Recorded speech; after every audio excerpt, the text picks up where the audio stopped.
아멘. 우리 옆 사람 인사합시다. 당신은 복 받은 사람입니다. 그렇게 인사합시다. 우리 작년이 아니 지난주에 우리가 이제 천년왕국에 대한 얘기를 잠깐 나눴는데, 마귀는 이제 그 무적행 아비소스에 갇혀 있다. 그래서 그들은 원래 이간질하고 고소하는 자들인데 고소할 게 없어서 쫓겨났다. 왜냐하면 예수님이 우리의 죄를 용서하셨기 때문에 고소할 게 없다. 그래서 서로 정죄하지 말고, 스스로도 정죄하지 말고, 나는 보배롭고 존귀한 존재다. 이제 우리가 그런 말씀을 나눴습니다.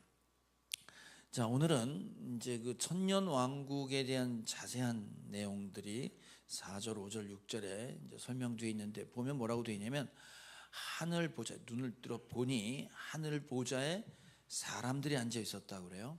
그러니까 이 사람들이 이제 심판할 자격이 있는 사람들, 이렇게 나옵니다. 그럼 과연 이 사람들은 누구냐 이거지. 하늘 보좌에 앉아서 그리스도와 함께 심판할 수 있는 사람들, 또 그리스도와 함께 다스릴 수 있는 사람들이 누구냐 이 말입니다. 우리는 이제 우리가 예수를 믿는다는 사건이 있잖아요. 그 믿는다는 사건은 단지 우리가 구원받았다로 끝나지 않아요. 우리 에베소서 2장 5절 6절 한번 봅시다. 계시록 20장 4절 넘어서 다음 구절 한번 봅시다. 같이 한번 읽어요. 시작. 범죄로 죽은 우리를 그리스도와 함께 살려주셨습니다. 여러분은 은혜로 구원을 얻었습니다. 하나님께서 그리스도 예수 안에서 우리를 그분과 함께 살리시고 하늘에 함께 앉게 하셨습니다. 구원한 사건은 그냥 구원으로 끝난 게 아니고 하늘에 앉게 하셨다. 이게 이미 과거형으로 나와요. 그러니까 예수 믿으면 우린 이미 하늘 보좌에 있는 걸로 설명하고 있습니다. 자, 계시록 3장을 한번 볼까요? 우리 7교회 준 메시지에 똑같은 얘기가 나옵니다. 시작. 이기는 사람은 내가 이긴 뒤에 내 아버지와 함께 아버지의 보좌에 앉은 것과 같이 나와 함께 내 보좌에 앉게 하여 주겠다. 세상과 싸워 이긴 승리한 그리스도인들은 나와 함께 하늘 보좌에 앉게 하겠다. 이렇게 나옵니다. 그러니까 하늘 보좌에 앉아 있는 사람들이 누구냐면 저와 여러분 성도인 거예요. 네. 우리는 24장로가 하늘 보좌에 있었고 14만 4천 모세의 노래를 부르는 자들 계속 배웠잖아요. 그 사람들이 다름이 아니라 교회는 건물이 아니고 사람입니다. 예수를 주라 고백하는 우리들이 하늘 보좌에 있다 그래요. 그럼 우리 하늘 보좌에 앉은 우리가 세상을 심판할 권세를 갖고 있다? 고린도전서 6장을 봅시다. 시작. 성도들이 세상을 심판하리라는 것을 여러분은 알지 못합니까? 저건 무슨 말이냐면 세상 재판하지 마라 이거예요. 진리가 우리 안에 있으니 비진리를 심판할 수 있는 건 우리다 이 말입니다. 그러니까 이 세상이 뭐가 잘못됐고 뭐가 진리인지 구별할 수 있는 사람은 우리밖에 없어요. 자, 그래서 우리가 지난 시간에 배운 것처럼 천년왕국은 전천년설도 아니고 후천년설도 아니고 무천년설, 예수 그리스도 이 땅에 오시고 재림하시는 기간이 1000년이다. 특별한 기간이 있는 게 아니다. 그러니까 지금 우리가 천년왕국을 살고 있는 겁니다. 자, 그러면 이 사람들이 누구냐면 그러니까 1000년 동안 왕노릇 하는 사람들이 누구냐면 보좌에 앉은 사람들인데, 그들은 누구냐면 예수 그리스도의 증언과 하나님의 말씀 때문에 목배인 사람들이라고 나와요. 아까 4절 읽었을 때. 그러니까 예수 그리스도에 대한 증언과 하나님의 말씀.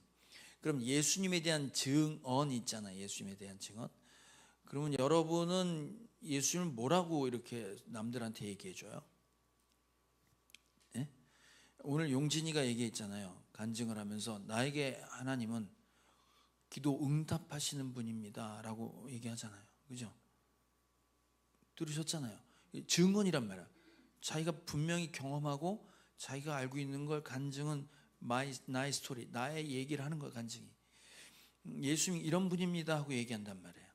그러니까 우리는 예수를 뭐라고 고백하냐면, 여기 계신 분들은 주는 그리스도시요 나의 구원자이시며 살아계신 하나님의 아들, 하나님입니다라고 고백하는 사람들, 그걸 증언한다고 그래요.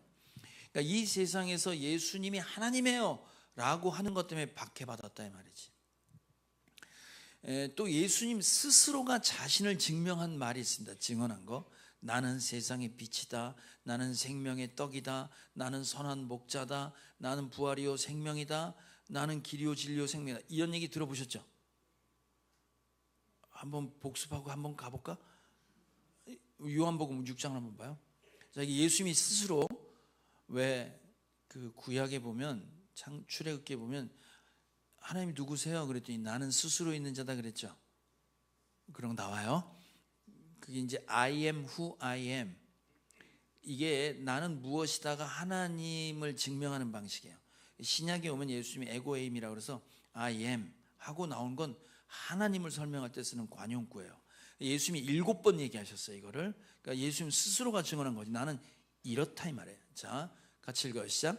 예수께서 그들에게 말씀하셨다. 내가 생명의 빵이다. 내게로 오는 사람은 결코 줄이지 않을 것이요 나를 믿는 사람은 다시는 목마르지 않을 것이다. 첫 번째가 생명의 빵, 생명의 떡이다 이 말이에요. 두 번째 요한복음 8장 시작. 예수께서 다시 그들에게 말씀하셨다. 나는 세상의 빛이다. 나를 따르는 사람은 어둠 속에 다니지 아니하고 생명의 빛을 얻을 것이다. 두 번째 뭐요? 나는 세상의 빛이다. 자, 세 번째 요한복음 10장 시작. 예수께서 다시 말씀하셨다. 내가 진정으로 진정으로 너에게 말한다. 나는 양이 드나드는 문이다. 도둑은 다만 훔치고 죽이고 파괴하려고 오는 것뿐이 나는 양들의 생명을 얻고 또 넘치게 얻게 하려고 왔다. 양의 문이다. 양의 문. 자, 요한복음 10장 다음 시작. 나는 선한 목자다. 선한 목자는 양들을 위하여 자기 목숨을 버려. 예수님 스스로가 얘기하신 것들이에요 지금. 나는 선한 목자다 이 말이에요. 자, 요한복음 11장 이어서 시작. 예수께서 마르다에게 말씀하셨다. 나는 부활이요 생명이니 나를 믿는 사람은 죽어도 살고 살아서 나를 믿는 사람은 영원히 죽지 아니할 것이다. 네가 이것을 믿느냐? 난 부활이요 생명이다. 자, 요한복음 14장 시작. 예수께서 그에게 말씀하셨다. 나는 길이요 진리요 생명이다. 나를 거치지 않고서는 아무도 아버지께로 갈 사람이 없다. 자, 마지막 7번째 요한복음 15장 시작. 나는 참 포도나무요 내 아버지는 농부시다. 나를 떠나서 너희가 아무것도 할 수 없을 것이다. 그 구절에 예수님이 스스로를 증언하신 게 있죠. 예, 이런 것들을 다 포함해 예수님 누구시다라고 고백하는 증언 때문에 목배인 사람들입니다. 고난받은 사람들이에요. 두 번째 하나님의 말씀 때문입니다. 말씀은 성경이잖아요. 성경 전체의 주제는 하나님 나라입니다. 성경 전체의 주제가 뭐라고요? 하나님 나라, Kingdom of God. 하나님 나라의 완성이 성경 전체 주제예요. 하나님 나라는 무슨 국경이 있는 게 아니라 통치의 개념이라고 그랬어요. 세상 사람들이 하나님의 통치를 받는 나라. 이것이 성경 전체의 주제다 이거지. 그러니까 지금 하늘 보좌에 앉아있는 사람들은 누구냐면 예수님에 대한 증언이 있는 거예요. 각자의 증언이. 나에게 예수님이 이런 분이에요. 그리고 하나님의 말씀, 하나님 나라를 위해서 살다가 고통받고 박해받은 사람들이 하늘 보좌에 앉아있는 사람들이다. 이 사람들을 다시 설명하는데 뭐라고 설명하냐면 이들은 짐승에게 절하지 않고 짐승이 만든 우상에게 절하지 않고 짐승의 표를 받지 않은 사람들이다 이렇게 나와요. 자, 그러니까 짐승에게 절하거나 짐승의 표를 받지 않거나 우상에게 절하지 않는 거, 이거 우리 그 바다에서 올라온 짐승, 땅에서 올라온 짐승 다 배웠는데 다 까먹었죠? 네, 까먹었어요. 자, 계시록 13장 복습 한번 해봅시다. 그 짐승한테 절한다는 게 뭐냐? 시작. 그리고 그 첫째 짐승을 대신해서 행하도록 허락받은 그 기적들을 믿기로 해서 땅 위에 사는 사람들을 미혹하였습니다. 땅 위에 사는 사람들에게 칼에 맞아서 상처를 입고서도 살아난 그 짐승을 위하여 우상을 만들라고 말하였습니다. 그리고 둘째 짐승이 능력을 받아서 첫째 짐승의 우상에게 생기를 넣어주고 그 짐승의 우상으로 하여금 말을 하게도 하고 또 우상에게 경배하지 않는 사람은 모두 죽임을 당하게도 하였습니다. 누구든지 이 표를 가진 사람, 곧 그 짐승의 이름이나 그 이름을 나타내는 숫자로 표가 찍힌 사람이 아니면 아무도 팔거나 사거나 할 수 없게 하였습니다. 자, 그러니까 우리 이미 배운 건데, 짐승이 기적을 믿기로 우리를 미혹한대. 그리고 기적을 일으킨 그 기적을 우상으로 만들고, 우상에게 절하지 않으면 죽임을 당하고, 또 그 우상에게 표를 받지 않은 사람은 사거나 팔 수 없다 이 말이에요. 자, 그럼 여러분에게 물어볼게요. 여러분은 일상의 기적을 뭐라고 생각하십니까? 뭐가 기적이라고 생각하세요? 네? 우와, 기적이다. 이게 뭐야? 더 쉽게 얘기할까? 우와, 대박이다. 이건 뭐야? 뭐 할 때 대박이? 여러분 인생의 가장 큰 대박은 뭐야? 그지? 로또지. 로또 맞는 거 아니에요? 뭐 또 아닌 척해 나만 또 쓰레기야? 아니, 그러니까 지지궁상 떨다가 그냥 졸지에 로또 맞으면 그거 기적 아닙니까? 대답을 하세요. 기적이잖아요. 혹은 뭐 나도 모르게 사놓은 비트코인이 대박이 터지고 주식이 뻥튀기가 돼가지고 졸부가 되는 거, 졸지에 부자 되는 거, 이거 기적 아닙니까? 기적이잖아요. 여러분이 생각하는 기적이 대부분 그럴 수 있어요. 아니면 죽을 병에서 갑자기 살아나서 건강해진다거나, 공부 못하는 애가 좋은 대학 S대를 간다거나. S대가 어느 대? 신학대. 이걸 몰라? 아, 나 진짜. 이런 일들을 우린 기적이라고 생각해. 그러니까 지금 우상이 뭘 만드냐면, 짐승이 뭘 만드냐면, 와, 기적이다 라는 걸 우리한테 보여주고 거기에 절하라고 한다는 거예요. 그럼 그 기적은 바벨론성, 큰 성, 사치, 온갖 금은보화 보석으로 치장을 하고 온갖 쾌락의 잔을 들고 있는 모습, 그게 큰 성 바벨론이었단 말이에요. 다 그러고 싶고 그러기 위해 거기에 절하고, 그게 싫다고 하는 사람은 죽임을 당하고 루저가 되는 거야. 예, 왕따 당하는 거지. 여러분, 그 강남 3구에 있는 30평 아파트가 얼마인지 아십니까? 평균 30억입니다. 30억. 송도의 30평 아파트가 얼마인지 아세요? 7억 정도 갑니다. 일반 도시에 가면은 30평 아파트 얼마인지 아세요? 2, 3억이면 삽니다. 송도 들어오려면 따블 주고 들어와야 돼요. 강남 가려면 몇 따블인지 아세요? 흔들고 따블. 이게 이게 아무나 들어가는 게 아니에요. 아무나 들어가는 게 아니야. 그러니까 큰 성 바벨론에 들어가고 싶은 거지. 이걸 위해선 뭐든지 한다는 거예요. 우리 지역 모임에 어떤 목사님 얘기입니다. 이 목사님이 부목사로 있다가 큰 교회 담임 목사로 청빙을 받았어요. 큰 교회 담임 목사로 갔습니다. 그런데 그 목사님의 친척 중에 외가 쪽으로 할머니 한 분이 계신데, 그분이 갑자기 전화 와서 500만 원을 보내라고 연락이 왔대요. 급한 일이라고 하니까 돈을 꿔서 500만 원을 만들어서 급하게 보냈답니다. 며칠 있다가 사진이 한 장 왔는데, 그 사진에 뭐가 있었냐면 연등 있잖아요. 절 앞에 붙이는 등, 거기에 누구누구 목사, 여기다 대기만성 이렇게 해서 절 앞에 500만 원짜리 등을 다른 거예요. 그걸 보내왔대요. 이 목사님이 너무 당황스러워갖고, 아니 목사자를 빼든가 그 절에다가 그 목사를 걸어놓고 그걸 하면 되냐. 그랬더니 그 할머니 여기 용한데야 권사님들 다 여겨서 붙이고 목사님들도 붙인다는 거예요. 그런 절이 있다는 거예요. 얼마 있다가 봉투가 나왔대. 다시 전화, 이거 뭐예요? 그랬더니 그거 십자가 뒤에 붙여 그러더래요. 그래서 봉투를 열었더니 부적이 있대. 부적. 무슨 부적이에요? 그랬더니 성도 많이 오게 하는 부적이래. 지금 이 얘기 듣고 거기 연락처 달라고 할 사람이 있을지도 몰라요. 여러분, 진짜 500만 원짜리 등 붙이고 부적 붙여서 부자 되고 한다면 붙일까 안 붙일까요? 권사님만 빼고 다 붙일 사람들은 지금 이게 진짜라고 하면 여기 다 절하고 다 무너진다 이 말이에요. 이게 지금 교회를 공격하고 있는 큰 성 바벨론 짐승의 공격에 무너지지 않은 사람들 얘기하고 있습니다. 자, 여기에 굴하지 않고 그래서 못 배웠다는 얘기는 거기에 박해를 받았다며. 난 그렇게 안 살아. 왕따 당했고, 그리고 물건, 표를 받지 않은 물건을 사거나 팔 수 없대잖아. 물건을 많이 사고 많이 팔아야 부자가 될 거 아닙니까? 물건을 못 팔게 하는 거예요. 여러분 경제력을 다 잃어버리고 신앙 지킬 수 있는 거 어렵습니다.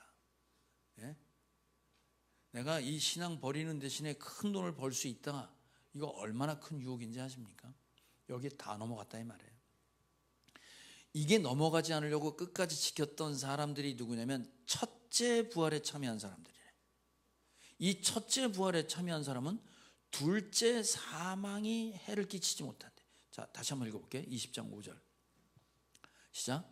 그 나머지 죽은 사람들은 천년이 끝날 때까지 살아나지 못하였습니다. 이것이 첫째 부활입니다.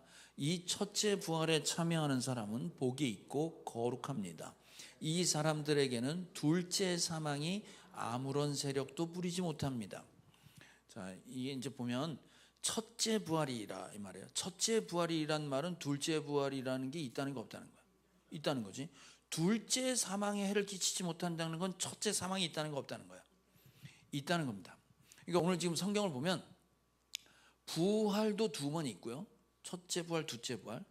죽는 것도 첫째 죽음이 있고 두 번째 죽음이 있다 이 말이에요. 여러분, 세상 사람들은 다 죽어요, 안 죽어요? 다 죽어요. 근데 성경은 부활도, 부활, 다시 사는 거, 죽은 사람이 살아나는 겁니다. 죽은 사람이 살아나는데 우리 예수 믿는 사람만 죽었다 살아나는 게 아니고 안 믿는 사람도 살아난다 그래요. 이게 부활. 자, 요한복음 5장입니다. 시작. 또 아버지께서는 아들에게 심판하는 권한을 주셨다. 그것은 아들이 인자이기 때문이다. 이 말에 놀라지 말아라. 무덤 속에 있는 사람들이 다 그의 음성을 들을 때가 온다. 선한 일을 한 사람은 부활하여 생명을 얻고 악한 일을 한 사람은 부활하여 심판을 받는다. 무덤에 있는 사람들이 주님 재림하실 때, 다시 오실 때 나와 그럼 다 나온다는 거예요. 예? 다 나와. 그러니까 믿는 사람도 무덤에서 나오고 안 믿는 사람도 무덤에서 나와. 그러면 믿는 사람은 무덤에서 나와서 어디로 가? 생명으로.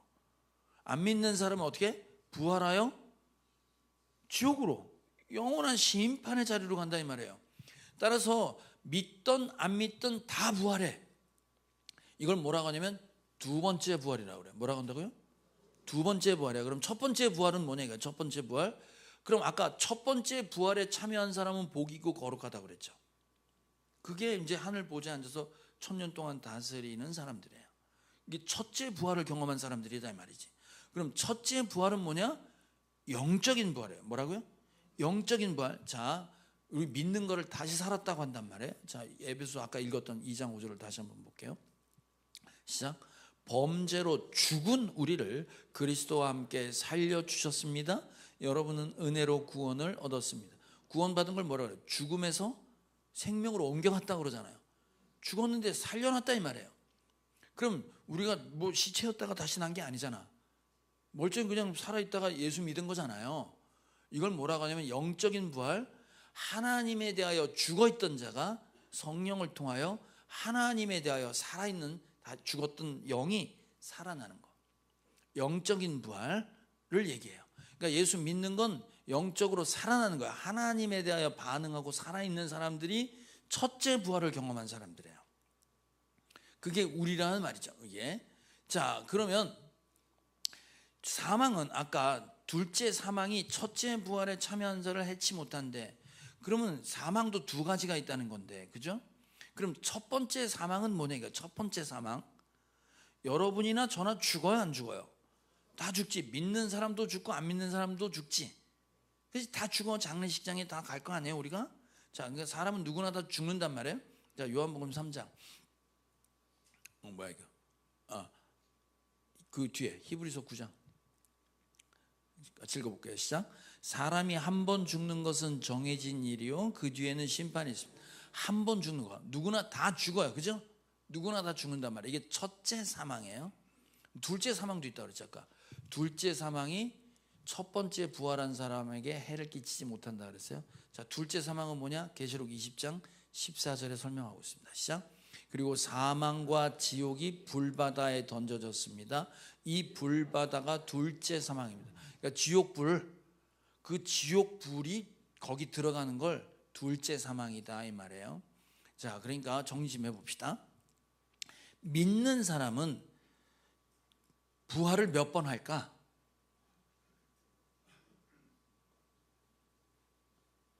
이게 일부하고 똑같구나. 이게 더하기 빼기가 난 둘을 몰라. 하나하고 둘까지를 모른다는 걸 내가 세상 알았어. 그래서 우리 성도들의 수준이 하나 둘을 모르는구나. 다시, 믿는 사람은 몇 번 부활해?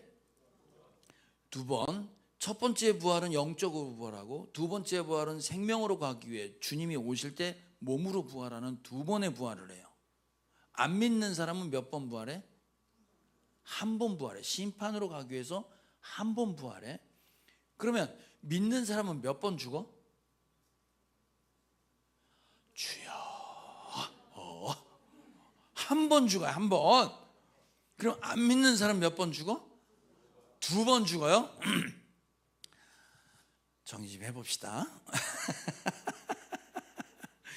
첫 번째 부활은 영적으로 살아나는 것, 두 번째 부활은 생명으로 가기 위해 부활하는 것. 그래서 믿는 사람은 두 번 부활합니다. 죽는 건 몇 번 죽어요? 한 번 죽어요. 안 믿는 사람은 몇 번 죽어요? 두 번 죽어요. 몇 번 부활해? 한 번 부활해. 심판받으러 부활합니다. 이게 사망도 두 가지가 있고 부활도 두 번이 있다고 얘기를 하고 있는 성경 구절입니다. 그래서 첫 번째 부활에 참여한 우리는 영적으로 살아난 사람들은 복받은 사람들이다 이 말이에요. 그게 지금 1000년 동안 이 세상을 다스릴 수 있는 사람들이라고 설명하고 있습니다. 자, 그러면 1000년 동안 구체적으로 우리가 어떤 모습으로 세상을 통치하고 다스릴 것이냐, 그리스도와 함께, 이렇게 설명하고 있어요. 계시록 20장 6절 마지막처럼 다시 한번 읽어볼게요. 시작. 이 사람들은 하나님과 그리스도의 제사장이 되어서 1000년 동안 그와 함께 다스릴 것입니다. 뭐가 돼서? 제사장. 우리가 1000년 동안 다스리는 건 어떤 모습으로 다스리게 되냐면 제사장이 돼서 다스린다 이 말이에요. 자, 그럼 제사장이 뭐냐? 옛날에 제사 제도가 있었습니다. 그죠? 구약에 법을 어기면 죽었어요. 근데 제사 제도를 통해서 용서받았어요. 그 제사가 오늘날로 따지면 예배인데, 이제 그 죄 지은 사람이 양을 하나 끌고 가요. 어린 양을. 그래서 거기 깨끗한 양에 안수를 해서 내 죄가 양한테 넘어가고, 깨끗하고 흠없는 양의 깨끗함이 나한테 넘어와. 그리고 이 양은 죽어요. 그래서 내가 이 양을 죽여. 그러면 이걸 누구한테 갖다 주냐면 제사장에게 갖다 줘요. 제사장은 그 희생 제물의 피를 받아가지고 하나님의 거룩한 성소에 갖다 뿌려요. 뿌린다는 얘기는 피는 생명이에요. 죄값을 치른 거예요. 죄값을 치러서 피를 뿌려요. 그러면 용서받아서 생명이 연장되는 거예요. 그 생명을 연장시키고 하나님 앞에 설 수 있도록 하는 역할을 했던 사람이 제사장이었어요. 그러면 이 제사장은 아무나 시킨 게 아니에요. 딱 찍어서 얘만 제사장 할 수 있다고 하나님이 찍었어요. 자, 신명기 3장 시작. 너는 아론과 그의 아들들을 제사장으로 임명하여 그 직무를 맡아보게 하여라. 다른 사람이 성소에 가까이 하였다가는 죽을 것이다. 딱 사람을 지정해서 하나님이 이 사람 외에는 제사, 집례를 할 수 없어. 집례를 못하면 넌 죄 용서를 못 받아? 그럼 넌 죽는 거야. 이렇게 되는 거예요. 그러니까 내가 죄 용서받고 생명이 연장되는 건 제사장이 있어야 됐었어요. 그래서 구약 내내 제사장의 역할은 하나님과 인간 사이에 다리를 놓아서 죽지 않고 용서받게 해주는 역할이 제사장이었어요. 대제사장이라고 있었는데 그 대제사장은 1년에 한 번 대속죄일 날 이스라엘 전체 백성의 죄를 가지고 올라가서 하나님이 거룩한 지성소에 들어가서 피를 뿌려 용서를 구했고 용서받았던 역할을 했던 사람이 대제사장입니다. 그러니까 제사장은 구약 내내 무슨 역할을 했냐면, 양을 갖고 오잖아? 그럼 흠이 있는지 없는지 검사해. 오케이. 그럼 얘가 잡잖아? 그럼 피를 뿌려. 그래서 죄를 용서하게 해줘. 그리고 제사장은 뭐 했냐면 율법, 성경을 연구하고 성경을 설명하고 이 역할을 했어요. 뿐만 아니라 중요한 재판에도 관여했습니다. 그리고 제사장이 할 수 있는 유일한 특권이 또 하나 있었는데 뭐냐면 축복해주는 축복권이 있었어요. 네? 이스라엘 백성에게 복을 내려주는 통로를 제사장으로 삼았어요. 자, 구약 내내 얼마 전까지만 해도 우리 예배 끝나면 제가 축도하잖아요. 축복 기도를 한단 말이에요. 그 축복 기도하는 내용이 구약의 축복 기도가 있고 신약의 축복 기도가 있습니다. 자, 구약의 축복 기도 한번 볼까요? 민수기 6장 시작. 아론과 그의 아들들에게 말하여 이르기를 너희는 이스라엘 자손을 위하여 이렇게 축복하여 이르되 여호와는 내게 복을 주시고 너를 지키시기 원하시며 여호와는 그의 얼굴을 내게 비추사 은혜 베푸시기를 원하며 여호와는 그의 얼굴을 내게로 향하여 드사 평강 주시기를 원하노라 할지라 하라. 그들이 이같이 내 이름으로 이스라엘 자손에게 축복할지니 내가 그들에게 복을 주리라. 그러니까 이 제사장이 이스라엘 백성들의 복을 내리면 하나님이 그렇게 복을 주셨다 이 말이에요. 은혜 베풀기를 원하며 얼굴을 비추사 평강 있기를 원하며 너를 보호하고 지키시기를 원한다. 원하노라. 그러면 하나님이 그렇게 하셨다는 거예요. 자, 이게 이제 신약으로 넘으면 이 축복의 내용이 바뀝니다. 여호와여가 아니에요. 삼위일체 하나님께 복을 구해요. 이게 바울이 했던 축복 기도입니다. 제가 예배 때마다 하는 축복 기도가 이 기도예요. 고린도후서 13장 13절 시작. 주 예수 그리스도의 은혜와 하나님의 사랑과 성령의 교통하심이 너희 무리와 함께 있을지어다. 제가 이렇게 축복 기도하잖아요. 그러니까 제사장은 이렇게 축복도 하고 죄를 용서하여 주는 역할을 했습니다. 근데 계시록에 지금 뭐라고 하냐면 우리가 제사장이 돼서 천년 동안 다스린다고 하잖아. 구약의 그 제사장이 되라는 얘기가 아니라 신약으로 넘어오면 예수님이 이후 제사장이 그동안 구약 내내 제사장의 역할이 뭐였는지를 설명해요. 자, 히브리서 4장 시작. 그러나 우리에게는 하늘로 올라가신 위대한 대제사장이신 하나님의 아들 예수가 계십니다. 그러므로 우리의 신앙 고백을 굳게 지킵시다. 그러므로 우리는 담대하게 은혜의 보좌로 나아갑시다. 그리하여 우리가 자비를 받고 은혜를 입어서 제때 주시는 도움을 받도록 예수님이 제사장, 대제사장이 됐다는 거예요. 그러니까 구약 내내 제사장은 누구를 예표하고 그림자였냐면 예수님을 예표하고 예수님의 모형으로 존재했던 게 제사장이에요. 예수님 오셔서 자기를 희생제물로 드려서 우리를 하나님 앞에 갈 수 있는 제사장이 했던 그 역할을 이루셨다, 완성하셨다 이 말이에요. 그래서 우리는 담대히 하나님의 보좌로 나갈 수 있다 이 말이지. 만인 제사장이라는 얘기 아세요? 들어보셨어요? 만인 제사장이라는 얘기는 무슨 얘기냐면 우리 베드로서 2장 9절 한번 읽어볼까요? 자, 같이 읽읍시다. 시작. 그러나 여러분은 택하심을 받은 족속이요 왕과 같은 제사장들이요 거룩한 민족이요 하나님의 소유가 된 백성입니다. 그러니까 여러분이 제사장이라고 하잖아 지금, 그죠? 옛날엔 제사장이 따로 있었단 말이에요. 정해진 사람이 있었어요. 제사장을 통하지 않고는 아버지께 갈 수가 없었어요. 근데 여러분이 제사장이다 이 말이에요. 만인 제사장이 되면서 하나님 앞에 갈 수 있는 중보자, 중간에 누군가 없어도 돼요.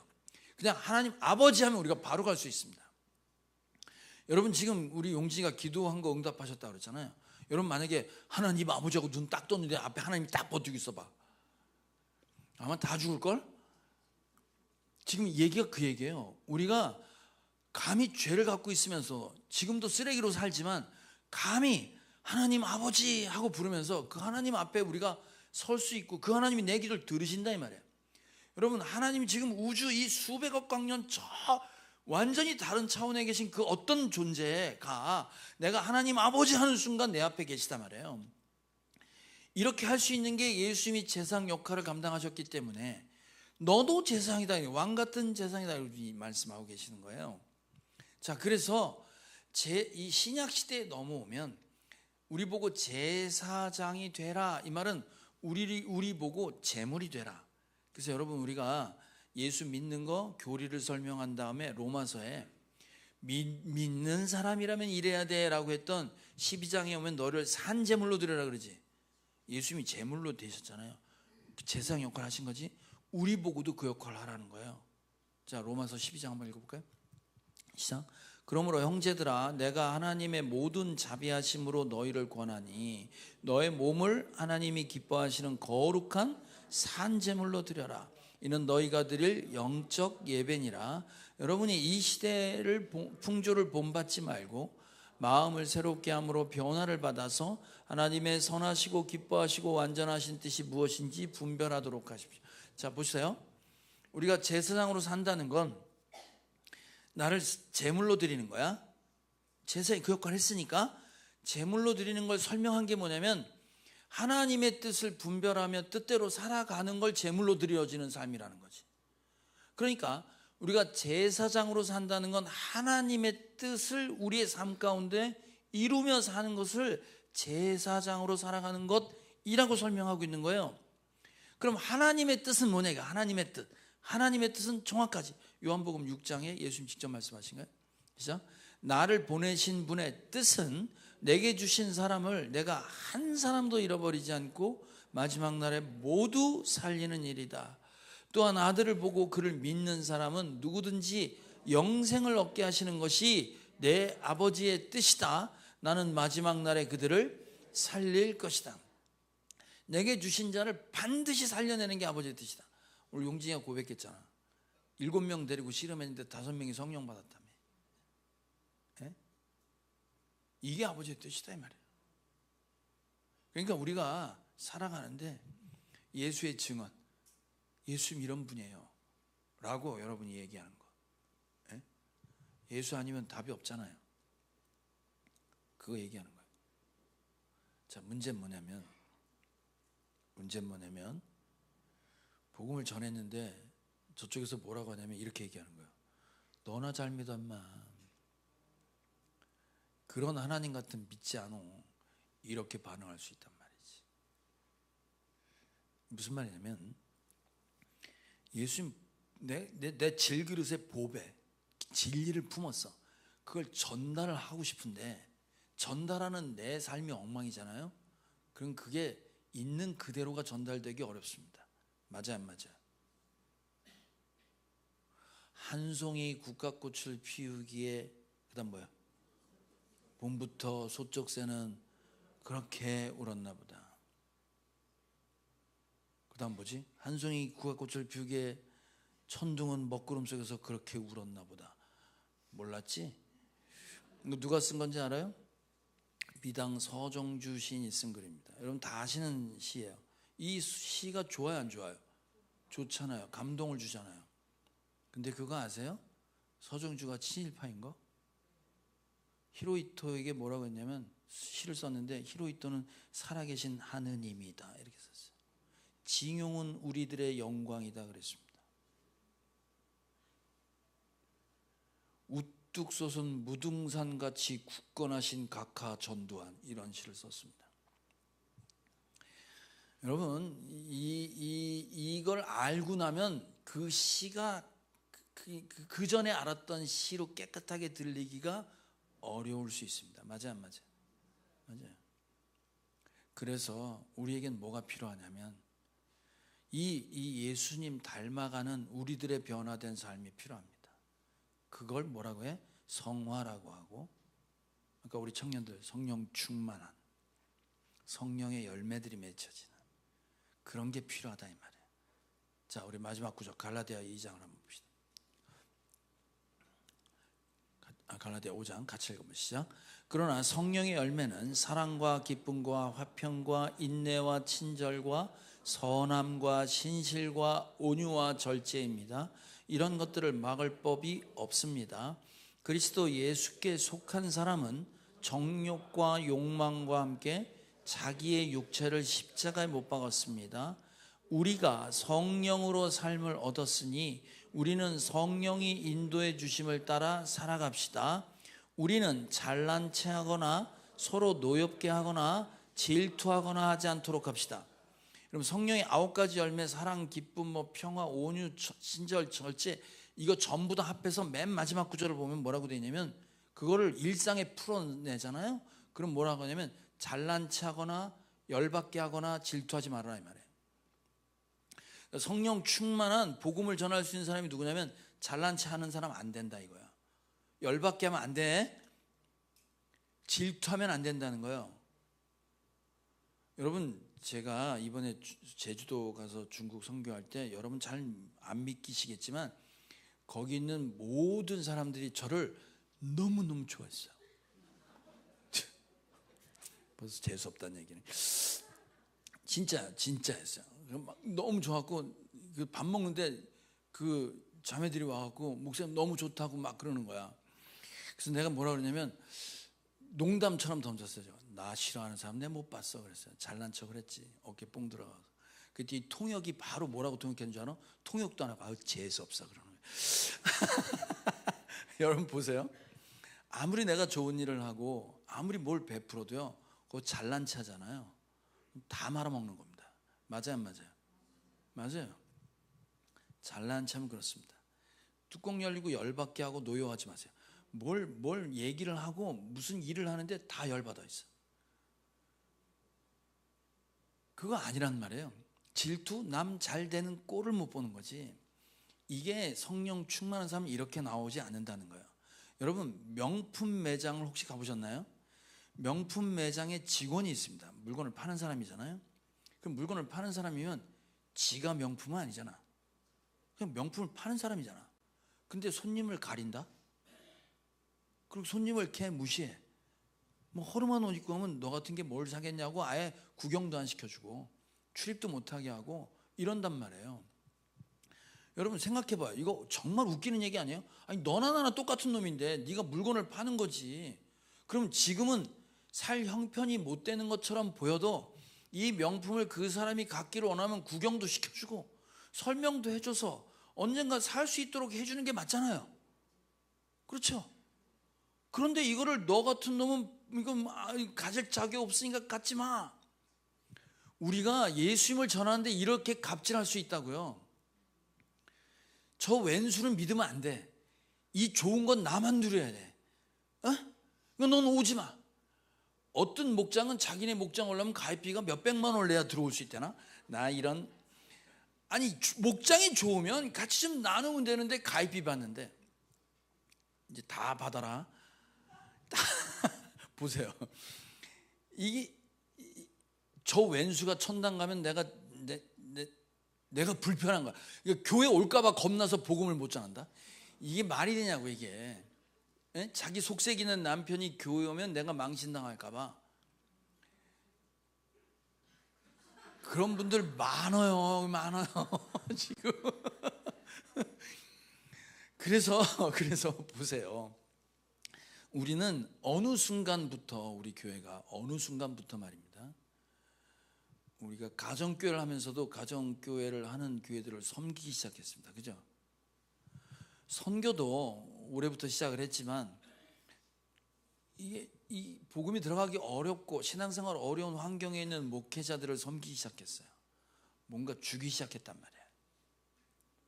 그게 재정이 됐든 뭐가 됐든 상관없이 주기 시작했어요. 우리 이때 조심해야 돼요. 뭔가 베풀고 주면서 잘난 체 한다거나 뭘 주면서 뚜껑 열리게 한다거나 뭘 받았는데 기분 나빠. 그리고 남 잘 되는 꼴을 못 보는 이 모습은 큰일 납니다. 이게 복음을 가리는 일입니다. 그래서 우리가 지지난 시간에 우리가 왕노릇 할 때 어떻게 하면 왕노릇 하냐 제가 그걸 정리한 게 있었어요.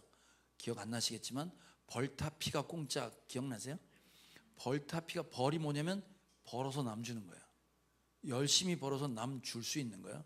타 시간, 내게 아까운 시간을 그에게 투자하는 거예요. 피곤한 것, 피곤한 거예요. 내 건강과 피곤함을 그에게 섬길 때 내주는 거예요. 여러분 이번에 가서 힘들었다며. 그 내가 시간 들이고 내 돈 들이고, 이 우즈벡도 마찬가지 아니야 지금. 내 돈 들이고 내 시간 들이고 내 피곤한 거 들여서 가는 거예요. 그런데 이거 하는 걸로 끝나는 게 아니라 그 다음에 있잖아. 벌타 피가 공짜. 가오 잡지 말라고. 그거 하면서 가오 잡지 말라고. 그 다음에 공이 있지. 공로가 있어. 내가 열심히 한 내 공로가 있잖아요. 지금 용진이 간증하면서 군대 온 줄 알았다며. 그러니까 땀을 흘린 내 공로가 있잖아요 지금. 근데 그 공을 누구한테? 나한테 돌리지 말고 남한테 돌리라고. 짜지라고 그랬지. 잘난 체하지 말고 짜지라고. 내가 뭘 한 게 내가 부끄럽고, 내가 나눈 게, 내가 빚진 게 많은데 이건 뭘 했다고 해서 자랑할 게 아니고 그냥 찌그러져 있는 거야. 여러분, 이게 이 세상을 1000년 동안 다스리는 왕 노릇하는 제사장으로의 살아가는 삶입니다.